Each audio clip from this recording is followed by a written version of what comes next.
কোনো ভোট নাই। শহীদ আবু সাইদের বাংলায় আধিপত্যবাদীদের কোনো ভোট নাই। আওয়াজ দিক এবার বদলে দেব, সবাই বলি ইনশাল্লাহ। ইনশাল্লাহ সারা বাংলায় জোয়ার আসছে, জিতবে দাঁড়িপাল্লা। আউযু বিল্লাহি মিনাশ শাইতানির রাজিম।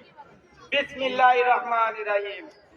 বাংলাদেশ জামাত ইসলামী কর্তৃক আয়োজিত আজকের এই নির্বাচনী উঠান বৈঠকে সম্মানিত সভাপতি এবং আমার একান্ত প্রিয়, আমার সামনে সমবেত আমার ভাই ও বোনেরা, আসসালামু আলাইকুম ওয়া রাহমাতুল্লাহি তাআলা ওয়া বারাকাতুহু।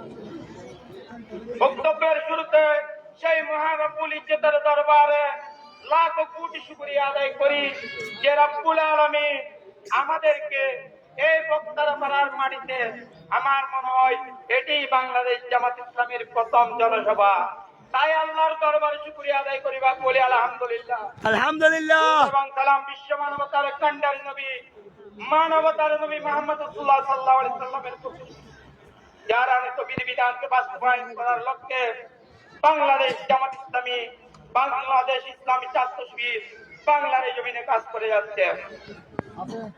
আত্মার মাগফিরাত কামনা করছি সেই সমস্ত মুজাহিদদের যারা 5ই আগস্ট সহ এই বাংলার জমিনে ন্যায়ের কথা বলতে গিয়ে, বিশেষ করে হাজী আবু সাঈদের কথা বলছি, আল্লাহ তাদেরকে সর্বোচ্চ জান্নাত কামনা দান করুক, সেই দোয়া করে আমি আমার কথা শুরু করছি।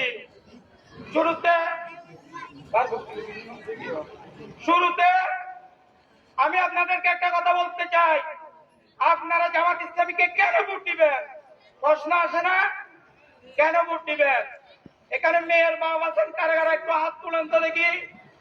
মেয়ের বলে আপনি খোঁজ খবর এই জন্যই নেন যে আমার মেয়েটা বিয়ে দিলে সুখে থাকবে কি থাকবে না। আপনি আপনার শুধু মেয়ের সুখের চিন্তা করে যদি আপনার মেয়ের বেলায় মেয়ে বিয়ে দেওয়ার জন্য পাত্রের সব অংশ, পাত্রের চরিত্র, পাত্রের কুষ্ঠকাঠিন্য সব কিছু বিচার বিশ্লেষণ করে, তাহলে আপনাকে আমি বলতে চাই, আগামী 12 ফেব্রুয়ারি কাদের হাতে বাংলাদেশ তুলে দিবেন, কাদের হাতে বাংলাদেশ তুলে দিবেন, সেটা আপনি অবশ্যই বিবেক দিয়ে চিন্তা করতে হবে, ঠিক কিনা?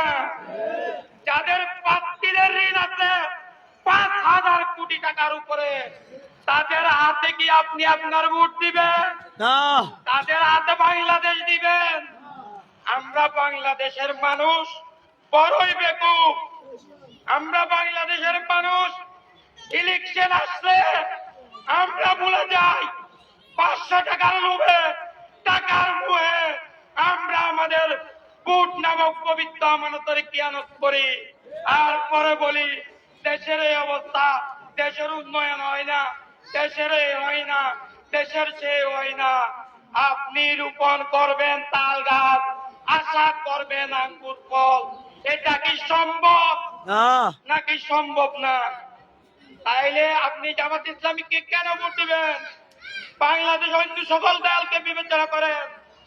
ইতিমধ্যে আমাদের প্রতিপক্ষ দল বিগত 1.5 বছরে শুধু 200 জনের উপরে তাদের নিজের দলের কর্মীদেরকে হত্যা করেছে, ঠিক কিনা ভাইয়ের আমার? যে দলের হাতে তাদের কর্মী নিরাপদ না, সে দলের হাতে এ দেশ কিভাবে নিরাপদ থাকবে? আমি আপনাদের কাছে প্রশ্ন রাখতে চাই। তারপরে আরেকটা কথা বলতে চাই, শৃঙ্খলার ব্যাপারে বাংলাদেশ জামাত ইসলামী এমন একটি শৃঙ্খলিত দল, যে দলে আপনি স্বাধীনতার পরবর্তী সময়ে আজকে পর্যন্ত